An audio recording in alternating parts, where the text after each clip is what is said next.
Hey everyone, welcome back. This is another one of those videos that has come in as a request. Today I'm going to tell you about my 10 favorite guitar players, why I like them, and what their music has meant to me. I'll add some Amazon links for the suggested listening down in the description. This list is in no particular order. Let's dive in. Starting off my list is Jimmy Page. Led Zeppelin was the first band that opened my eyes to what was truly possible with guitar. I was mostly listening to and playing simple pop music, Blink-182, Offspring, stuff like that when I heard Led Zeppelin. Their music was eye-opening and jaw-dropping for the young budding guitarist that I was. The influence has stayed with me to this day. Jimmy Page is a master of writing riffs. His guitar solos totally blew my mind, and to top it all off, he was a groundbreaking producer. A true rock god and guitar legend, he was my first musical idol.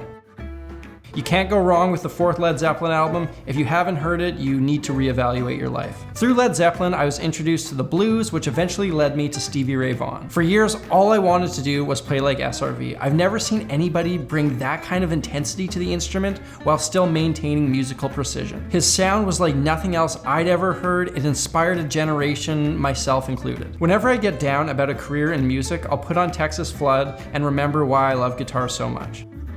Texas Flood, this album changed my life, some of the finest blues guitar work ever recorded. Next on my list is John Mayer, who I didn't get into until his album Continuum, which still remains one of my favorite records to this day. Not only do I consider him one of the best songwriters of his time, but his guitar playing is absolutely world class. It's obvious he's a student of the guitar, but even more so, he's a student of music. As his career has gone on, his guitar playing has matured into something I am totally in awe of. Many times have I found myself learning the licks that he posts on his Instagram page. And forget all the haters, I'm gonna come out and say it, I enjoy your Bodies of Wonderland.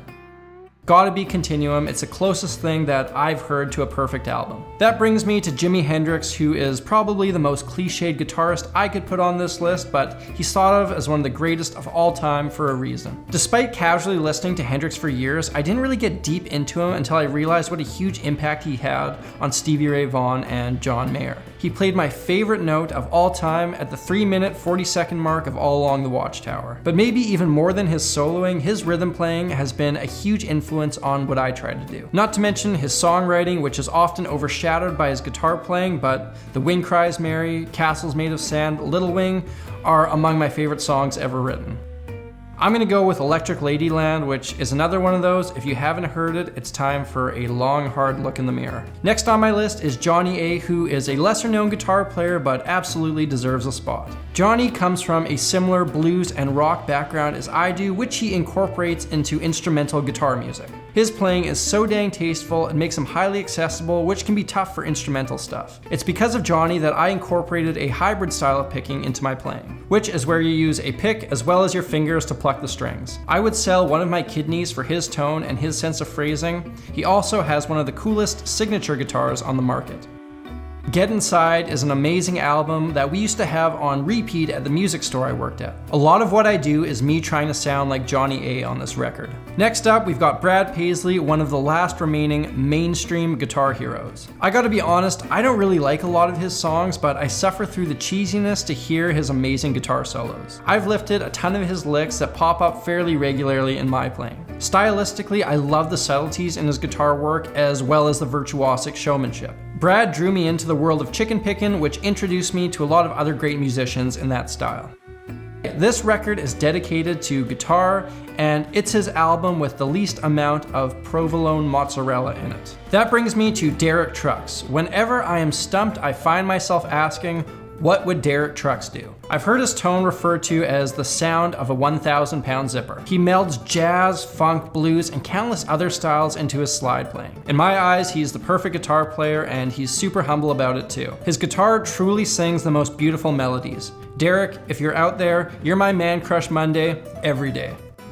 This one's easy, song lines, thank me later. Pat Metheny is one of 2 jazz players I'm putting on this list, and in my opinion is the best of all time. Not necessarily the greatest, but if you look at his harmonic knowledge, his body of work, his technique, you're gonna have a hard time finding someone better. He's the musician's musician. I'm absolutely in awe of his prowess on the instrument. It's something beyond anything I could ever strive towards. And where some virtuosos can sound self-indulgent, Pat Metheny always serves the song. He can make sophisticated music accessible and enjoyable which is a feat upon itself. Tough to pick something here because his catalog is massive, but I'm gonna go with One Quiet Night. This is a full record of him playing a solo acoustic guitar. There's nothing to hide behind. His talent is front row and center. John Scofield is the other jazz guitarist I'm putting on the list. He is the yin to Pat Metheny's yang. He's kind of sloppy and harsh, whereas Metheny is smooth and precise. But that's his voice, and I love it. John Scofield taught me you don't have to be a prodigy or virtuoso to make great music. It's all about finding your own unique voice. That's something important that has always stayed with me. He infuses all types of music together to make this big mishmash that for some reason makes perfect sense. I'm gonna go with I Can See Your House From Here. It's Pat Metheny and John Scofield playing together. It's really cool to hear their contrasting styles working together in harmony. It's like a chocolate-covered pretzel, the saltiness complementing the sweet. If you check out this album, pay special attention to the song The Red One of my favorites of all time. To round out my list, they call him Mr. Guitar, Chet Atkins. Stylistically, Chet has been a huge influence on what I try to do. As someone who doesn't sing and does a lot of instrumental music, his style is a must-know. He was able to simultaneously play bass, rhythm, lead on one guitar. I've done a couple videos where I cover a song in his style. You guys seem to enjoy them, so here's to Chet. Honestly, most of my Chet Atkins listening comes from YouTube and instructional videos. So I'm gonna recommend an instructional video taught by the man himself. I know this list is getting long, but I couldn't leave these guys hanging high and dry, so here are my honorable mentions. Oznoy. He seamlessly blends jazz harmony with a blues touch and funk rhythms. If I could snap my fingers and have the skill of anyone in the world, it would probably be him. John Frusciante. I couldn't make this video without mentioning JF. Californication has one of my favorite solos of all time. David Gilmour. Every note he plays is the perfect choice. There's no fluff, and his soloing is the icing on the cake of all those great Pink Floyd songs. Wes Montgomery, the man was one of those true pioneers, impeccable phrasing, and you gotta love the way that thumb sounds playing those octaves. B.B. King, his sound is instantly recognizable. The man didn't play a lot of notes, but he made every single one count. The beauty of music is it's the physical manifestation of the emotions that we all feel, and nobody played with more feeling than B.B. King. Mark Knopfler, I'll always have a soft spot in my heart for Dire Straits. Mark Knopfler crafted such amazing solos for that band, and one of the things that stands out to me is his individuality. He brought a refreshingly unique spin on guitar for that era. He's like Guitar George, but he does make it cry and sing. That about sums it up. This was tough to make, and there's a lot of great guitarists that I had to leave off the list. Why don't you hit me up in the comments and let me know some of your favorites. If you want to check out any of the suggested listening, I've got Amazon links down in the description. Using those links helps a brother out. Thank you all for watching. As always, a big thanks to everyone who supports my channel through Patreon. If you enjoy this content, please consider heading over there. I've got a number of different rewards available to all patrons, including a special bonus video only available through there. I'm Samurai Guitarist. Thank you again for watching, and I'll see you next time.